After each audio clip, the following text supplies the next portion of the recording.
আসসালামু আলাইকুম ভিউয়ার্স, আপনারা দেখতেছেন এটা হাফ ঘোড়া মোটরের বেয়ারিং কিভাবে শেপে বসানো হয় আপনাদের আমরা দেখাচ্ছি।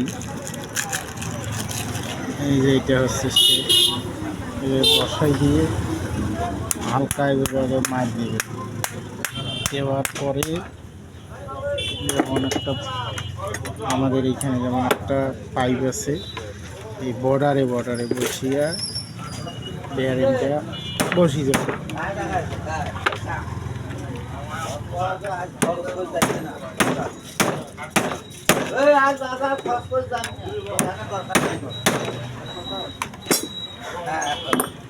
আবার সেম এটাও একইভাবে দিয়ে এভাবে দিলে পরে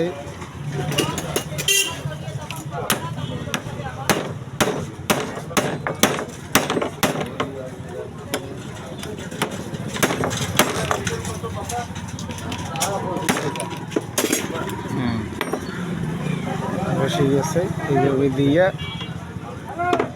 আপনারা আর একটা খেয়াল করবেন, এই যে এগুলো হচ্ছে প্লাস্টিকের জেট, স্টিল জেটটা আর কি সাউন্ড করে, প্লাস্টিক জেটটা সাউন্ড করে না। আশা করি ভিডিওটা ভালো লাগবে, লাইক কমেন্ট শেয়ার বেশি বেশি করবেন। আসসালামু আলাইকুম।